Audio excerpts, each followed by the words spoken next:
ndikulandileni abale okondedwa kulingaliro la mawa walero, mawa wa pa 22 December 2022. okondedwa mawa walero tipitiriza kuphunzira mawu a Mulungu pamutu omwe uja onena kuti adakati zofuna za anthu ndi zolingalira zawo zizithekadi pa moyo wanu.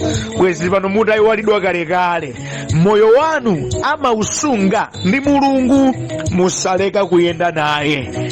Ameni. Ndipo mawa walero ndi phunziro namba 3 limene likuchokera pa Salimo namba 124 ndime yake yoyamba mpaka ndime ya namba 8. Mawu a Mulungu muchichewa cha lero akuti akanapanda kukhala mbali yathu Yehova, anene tsono Israeli, akanapanda kukhala mbali yathu Yehova potukira anthuwo, iwo atatipyera mtima akanatimeza amoyo, chigumula chikanatimiza, mtsinje ukanatikokolola, madzi a mkokomo akanatikokolola.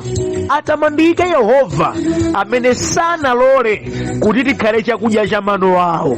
Moyo wathu unawonjoka ngati mbalame yokodwa mu msampha wa mlenje.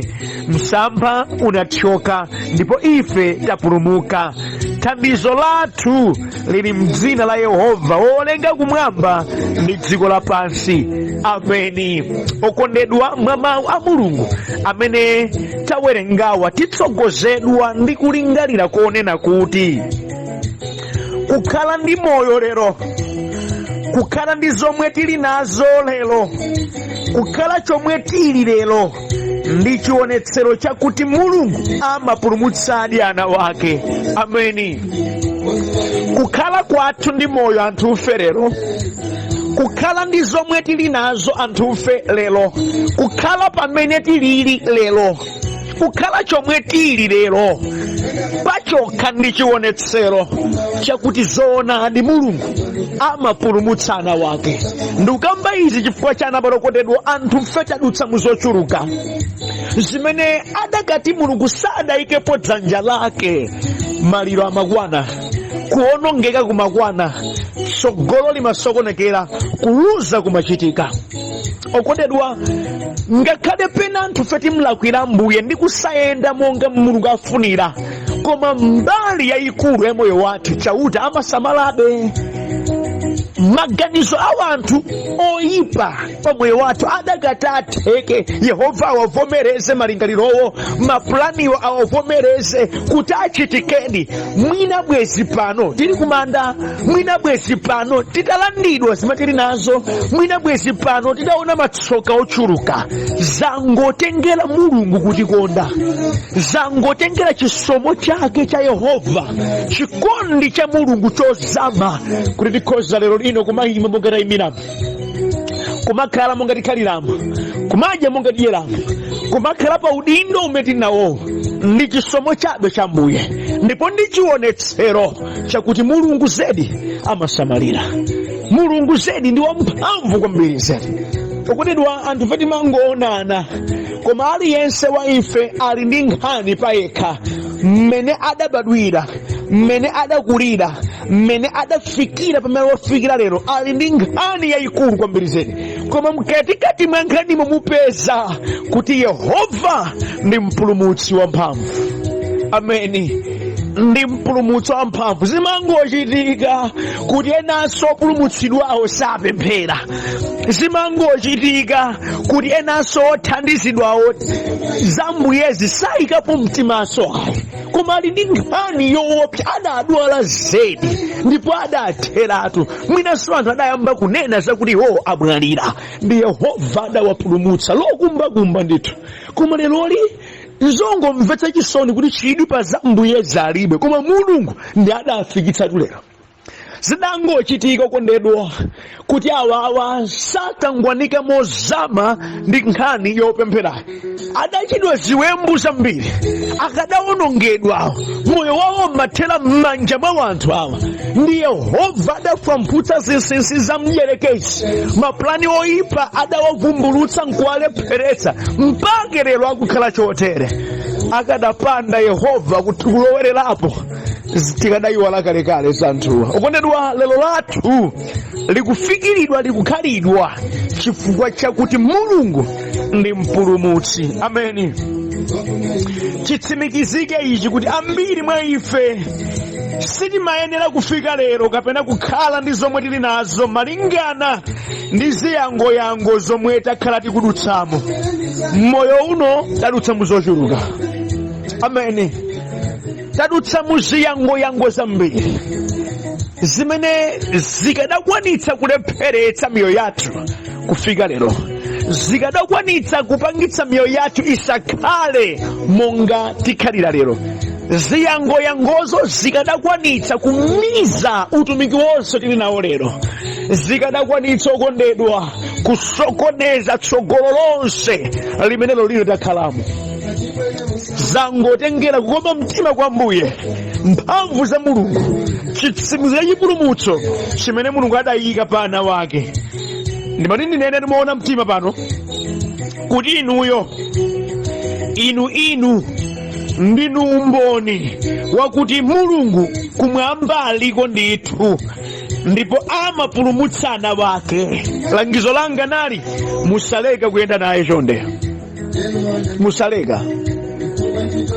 Mukawuyang'ana moyo wanu paokha, moyo wanu ndi umboni wakuti kumwamba zedi Mulungu aliko, chifukwa zimene mwakhala mukudutsamo, zimene zakhala zikukuchitikirani, adakati kuti Mulungu kulibe, aya mukanapita. Koma zatengera kupezeka kwa Ambuye ndi chikondi chake pa moyo wanu. Moti moyo wanu paokha, mbiri ya moyo wanu payokha ndi umboni ndi ulaliki wakuti kumwamba kuli Mulungu, ndipo Mulungu amene si Mulungu chabe ayi, ndi Mulungu wopulumutsa, ndi Mulungu wokonda, ndi Mulungu wosamalira, ndi Mulungu wokhudzika ndi masautso ana wake amene Iye adawalenga. Kungowuyang'ana moyo wanu, osafuna zokuti ena akulalikireni ayi, mukangopanga reflect za kumene mwachokera, ndithu Mulungu akufikitsa ndero. Ameni. Langizo langa, bwanji mudzipereke kwa Mulungu amene ndi mtima wonse. Bwanji mulole mwana wake Khristu Yesu atenge ulamuliro moyo mwanu. Bwanji mudzigonjera inu za mawu ake. Nchaniso mukufuna, nchaniso chimene mukeza Mulungu sangachite popeza moyo wanu okhawo, mbiri yanu ngungoti inu simmayitengera serious, mmaganiza ngati kuti zidanchitika. Koma ndili ndi mawu wa lero, ndi Mulungu wakusamalirani. Ameni. Okondedwa, mwa mawu a Mulungu amene tawerengawa tiphunziramo zinthu zinayi izi. Choyambirira, kuyiona nyengo yanu modekha. Kunena kwina, kuona moyo wanu modekha kukhoza kukupangitsani kuti muzindikire kuti Mulungu amakhudzika nanu, ndipo kopanda Iyeyo inuyo muli chabe. Ameni. Mnyengo zambiri anthufe timathamanga kuyankhula, kuuza anthu osalingalira kuti kodi chachitika njiyani, chinachitika bwanji, ineyo ndafikamo bwanji mchinthuchi, ndapulumukamo bwanji, ndikufika bwanji lero. Okunda kukhala ndi ma details otere ndithu kudzakupangitsani kuzindikira kuti Mulungu ndi thandizo lanu, ndipo Iye amakhudzika nanu. Ndikukambiranji izi, okondedwa, anthu ambiri amati akakhala m'mavuto, akaona tsoka china chake choyipa chikati chawochitikira, amang'ona kuti Mulungu wataya. Ayi, Mulungu wanditaya ine, Mulungu amandida ine, Mulungu sasamalira za ine. Kuyiwala kuti mchimene chinakozedwacho chimabwera kuti chidzangothetseratu moyo wawo, kuti wafike populumuka nkumayankhula mawu akuti Mulungu wanditayawa, nkokuti Mulungu wapulumutsa, Mulungu wathandiza. Ndipo adakati asathandize, zimabwerazo zimawirira popeza malingaliro a anthu pa iwo anali malingaliro oyipa ndi malingaliro owononga. Ndimati ndikupempheni mawu alero muziyang'ana zinthu modekha ndikumadzipatsa mafunso nkumalingalira ndinapezeka bwanji mu njira iyi. Zilipo zambiri okondedwa zimene mulungu amatha kungotithandiza ifeyo zinthuzo osazidziwa, koma mwazokhazi zimene mukuchita kudziwa kuti mkudapangidwa nkhani yokhudza inu. Funso langa, opangawa anali cholinga chanji? Adayipanga bwanji nkhaniyo? Idakupezani mwa mtundu wanji? Mudapulumukamo bwanji mu nkhanimo?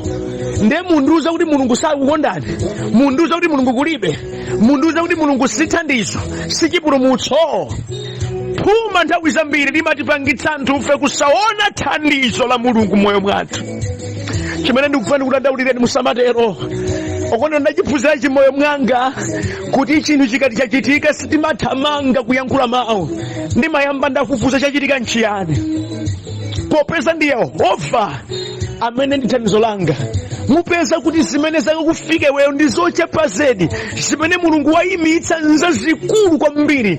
Ndazionapo ine mmoyowu, kumamva ziwembu zikungolephereka komweko, Yehova mangozidida komweko, iwe nkumamva kuti kodi zimene anthu amaganiza zimenezi kunja kunkulo kuti anthu otereso.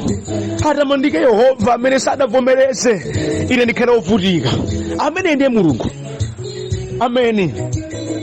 Tandimvetsani pa verse number 1 pa verse number 3 pali mawu mundimvetse bwino lomwe akuti akanapanda kukhala mbali yathu Yehova, anene tsono Israeli, akanapanda kukhala mbali yathu Yehova potukira anthuwo, iwo atatipsera mtima akanatimeza amoyo. Mwaona ugali wa anthu amene pobwera adaniwo amabwera chikwanekwane, atapyakale mitima, ali ndi plani yokangopheratu moyo. Ndekuti anakhala kuti apangakali zatheka nkuganiza kwa adaniwo, zimatheka zakuti munthu iwo atha. Zidatengera Ambuye kukhala mbali ya ophinjikayi, zidatengera Ambuye kukhala thandizo la anthuwa. Ana Israeli adazindikira atu chimenechi kuti ife kusautsidwa kwathu ngakhale mdani sakumutchula, koma zikuchita anali mdani opsa kwambiri, ndipo anali mdani odzangomalizira, odzangodiliza basi. Amabwera ndi ukali wadzaoneni, zidangotengera kumwamba kulowerera ndi kukhala thandizo. Ndipo ndiyamika akuzindikira akadapanda Yehova kukhala thandizo lathu. Ukunena mumvetsetse, zimadza nyengo zimene abale amathawa amene amathawa mwakukondaniwa, amathawa amenewa sangapezekepo nawonso kuchita mantha ndi nyengo zimene zikudza moyo wanu. Ndoyankhula ndi wena pano athawa atu abwezi, popeza akupulutsa mnyengo zopweteka, athawa kale ankakeza nawo anthuwo, koma panopa ayi ndithu masiku nkumapita osambirana mfoni yomwe, athawa ati popeza munthuyo akudutsa mnyengo yokulukutika. Zimachitika zimenezi nawonso kuchita mantha. Zimafikapo nyengo zimene ngakhale ambanja mzako wa banja nayenso ubalalika, malomodi yakhale chilimbitso chako nayenso nkumapatsa mafunso ovuta. Kodi machitiranji zimenezi? Kodi ndinisiche ndimakuwuzani zimenezi? Sizabwino zimenezi, taona ndiyati mafuto. Moti iye akulimbikitse nayenso amakuluma nawonso. Zimafika nyengo zotero, nyengo zachabe kwambiri zedi, nyengo zovuta. Zimafikapo nyengo okondedwa zimene opemphera nawo nawonso kumachita mantha nkukuthawa, nawonso nkumakhala ndi mantha. Opemphera nawo amene mmati ndi atsogoleri anu, nawonso ke kuthawa, nyengo zavuta. Okondedwa ndimandikambena anu, ngakhale zingatero dziwani okondedwa kuti mulungu sadzidzimuka monga mmene anthu achitira. Ayi, iye amayima pomwepo ndipo iye amathandiza. Ameni. Munyengo imene ikutionetsa mavesi atatu amenewa ikuonetsa kuti ndi nyengo yovuta, imene munthu mzawo sakadayima naye. Ayi, imene wina wake sakadaputaputa kuti ndithandizira. Ayi, ndi Yehova yekha ndi mphamvu zake. Pokhala iye wamphamvu yonse, pokhala iye ochita zonse, adayima mbali ya opinjika ndipo adathandiza. Ameni. Ndikufanene kuti chana palo okondedwa, siku lako kudalira ena. Ayi, kuti akhoza kuthandizani, koma mu zinthu zina dziwani zimalira Mulungu yekha basi.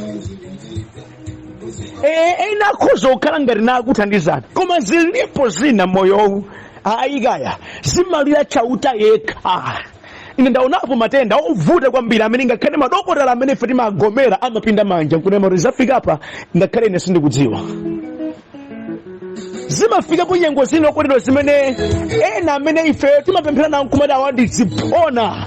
Yehova adagwiritsa ku ntchito iwowa kuchita zozizwa pena ayi nawonso amapukusa mutu opanda nyanga namati timuleke Mulungu akhale Mulungu basi. Zilipo nyengo zoterozo.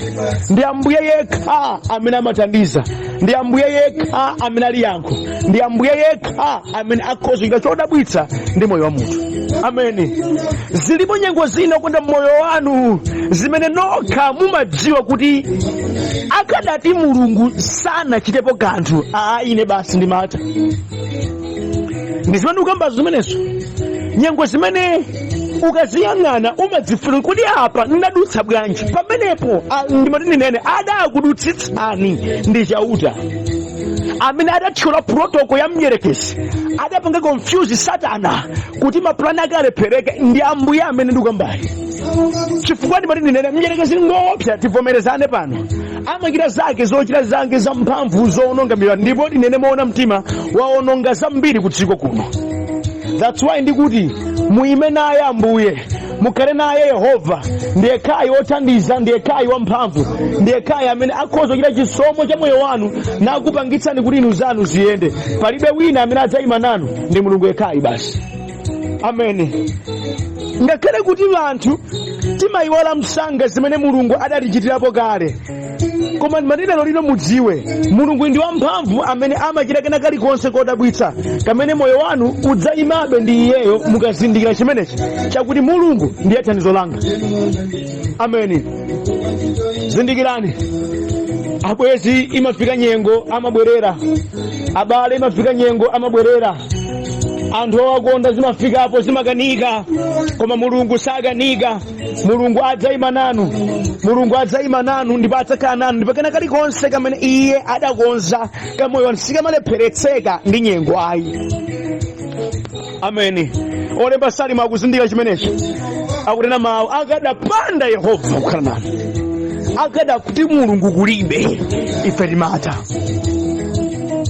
Okondedwa ndimati ndinene zina moyo wanu ena akhoza kuchitirani, koma zina adzakuchitireni ndi Mulungu yekha basi. Nchifukwa chake kuyenda naye ndi nzeru kwambiri, chifukwa kopanda iyeyo zanu zatha. Palibenso wina akhoza kuthandizirani, kulibe. Ndi Mulungu yekha basi amene adzachita nanu. Chachiwiri ndi chabwera okondedwa, mdani akamati akubwera kwa inu ndi maataki ake pa moyo wanu amakhala kuti wamaliza masewera. Mundimva? Mdani akamati akubwera kwa inu ndi maataki ake wamaliza kupanga investigation, wapeza mofoka mwanu, wapanga chisankho ndi kupita ukamkhaulitsa. Sizimangochitika izi mwangozi ayi, amabwera chikwanekwane, amakhala kuti wamaliza masewera. Monga tinamva maveso yambirirawa amakhala kuti wakwanitsa kupya mtima moyenerera kuti ndi mkwiyo umenewu akutirizeni. That's why olemba Salimo akuti akadangoti meza moyo chifukwa cha level ya mkwiyo imene ali nayo. Ndi mudamvaso kanthu aka maataki ake amabwera ngati chigumula, amabwera modzidzimutsa, amakupeza munthuwe uli kakasi. Pa verse number 4 ndi 5 malemba akuti chigumula chikanatimiza mtsinje ukanati kokolola, madzi a mkokomo akanati kokolola. Ameni. Zikubwera izi modzidzimutsa chifukwa ndi ndale ya mdierekezi. Ndandimvetsani. Pali zina mmoyo zimene umatha kumaziwerenga umati icho chuchokapo chukafikapo chukula motere ndipo umakhalanso nawenso odzikonzekeretsa kuti ukhoza kukwanitsa kupherera. Koma zilipo zina okondedwa zimene zimakupeza mnyengo yosayembekezera, pa zimene munthu wense udakonzekere zimakupeza ndi chifoko uzikati ayi nkatenge chakati zafika kale, ndi umakhala kuti wabalalika munthuwe wazingwa pamene ambiri amaonongera zinthu. Koma ndili ndi uthenga mawu lero, musazingwe, alipo Yehova. Pamene inu mukuona kuti mulibe mphamvu, zilipo mphamvu zina zimene ndi za Mulungu. Zilipo mphamvu zimene Yehova apereka. Nsanamira zimene munthu amadalira ndi zimene mdierekezi amagwedeza, koma amayiwala kuti ilipo sanamira ina imene sangagwedeze, ndiye Mulungu. Ameni. Mdierekezi amabweretsa nyengozo modzidzimutsa monga ichitira mvula imene sudziwa nthawi yeniyeni yoti igwere, komanso sudziwanso nthawi yeniyeni yoti ilekezere kugwa. Ayi, amakhala kuti wakupanikiza, koma dziwani Ambuye ngwabwino ndipo ndi wamphamvu, amathandiza, ndipo kuthandiza kwake kumakhala kodzidzimutsanso. Oyipa amabweretsa chimvumbi cha masautso ochuluka osowa nawo poyambira. Zomati kuti ndati ndiyese kuchita izi, ndi zimenezi zinthandiza pati? Zimakhala zopatsa mantha ngakhale kwa iwo amene umaganiza kuti akhoza kuthandiza, nawonso amadzidzimuka nazonso. N'chifukwa chake ndikunena kuti yendani ndi Mulungu amene ngodabwitsa. Pamene anthu adziko akuchita kakasi, iyeyo sachita kakasi. Pamene anthu akuchita mantha, iyeyo sachita mantha. Pamene mdierekezi wakhala ndi mapulani ake owononga oyipa, iyeyo ali ndi kuthekera kungozishuta zimene zija basi nkuzimaliza. Zokakamisika bwanji, zoopsa bwanji, Mulungu amayika nyengo yake soyamayankho. Takumbukani za Exodus 14 pamene ana a Israeli amachokera kwa Igupto, adafika pamalo amene kutsogolo kwawo kunali nyanja, mbali naye yanga chiphiri, mbali nayenso chiphiri, kumbuyo adani. Malo amene ndi anangantani opanda chiyembekezo. Kuganiza kwa dziko lapansi tikhoza mati ndiye kuti apa awamaliza zatha sangathawenso, koma Mulungu adayika njira popanda njira. Izi timakhala ngati timanzinena, koma zimachitika okondedwa, zimachitika. Andi moyo wanu munati mufatse muyang'ane bwinobwino, mupeza kuti zoterezi ndizakuchitikira mponi zimene simmamvetsetsa. Koma popeza kuti ambiri samazipatsa chidwi ndiye samazizindikira, koma zidachitika ndithu. Kufika kwanu kwa lero simungalephere inuyo kuti Mulungu salakuchita choterera. Zilipo zongolera kudeka kuti muzizindikire. Ameni. Tandimvetsana okondedwa. Chachitatu, ngakhale masautso angakupezeni modzidzimutsa chotani, ngakhale adani anu angakhale ndi ma connections a mtundu wanji, mapulani a mtundu wanji, ndalama za mtundu wanji, kutchuka kwa mtundu wanji, ndi zonse zimene zimathandizira kuti apambane pansi pano, koma dziwani kuti Mulungu amakwanitsa kupulumutsa ana wake mwa njira yakuti ngakhale satanayo samvetsetsa kuti zatheka bwanji. Ameni. Zisakuopseni kuti awa ali ma connections. Ayi. Zisakuopseni kuti awa ali ndalama. Ayi. Zisakuopseni kuti mapulani awo ngozama. Ayiso. Zisakuopseni kuti awa ali nzothandizira ku dziko kuno zimene zikhoza kuapangitsa kuti apambane pa moyo wanu akupwetekeni. Ayi. Aliko chauta odabwitsa oposa zonsezi amene nayenso akachita amachita zonena kuti nkana nyerekezi owatuma anthuwa nayenso amapukusa muti kuti muri zatheka bwanji, nakozeka bwino kuti nakanikira pati. Mulungu amazingwitsa Satana, ichi mudziwe. Tandimvani pa verse number 67 malemba akuti atamandike Yehova amene sanalole kuti tikhale chakudya cha mano awo. Moyo wathu wawonjoka ngati mbalame yokodwa mu msampha wa mlenje, msampha wathyoka ndipo ife tapulumuka. Ameni. Msampha anawika ndipo unagwiradi, koma Yehova wathyola msamphawo, munthu wapita. Amene ndi Ambuye. Amene ndi Ambuye. Ndandipetsani kwa oyipa yotu kumakhala kukonzekera maplani. Ndikakachita ichi ndikapanga zotere ndikati tandipetsani simwe nyerekeza akamada akubwera kwa inakubwera chikwanekwane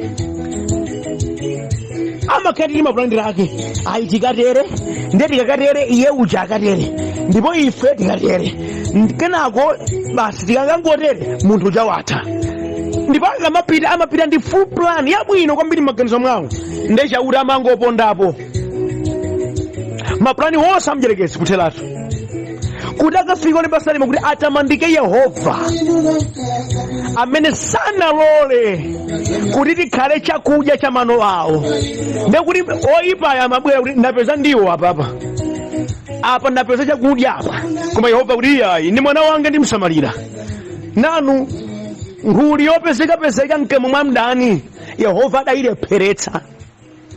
Chidu chokhala nacho kuti akumalizeni ndi Mulungu yekha angakwanitse kuchiretsa. Ndi chifukwa chake mundalire musachite mantha. Tandimvetsana kondedwa, nyerekeza amabwera kwa anthu osadziwa kuti Yehova adamaliza zonse, adamaliza masewera, palibe chingamulake ndi Mulungu wopambana. Motero lino mukamayenda muzidziwa kuti ngakhale pangakonzedwe plani kwina kwake yononga moyo wanga, Yehova ali ndi kuthekera kundisamalira. Ndi chifukwa paja malemba pena manena kuti palibe chida chosulidwira ana Mulungu chimene chidzapindula.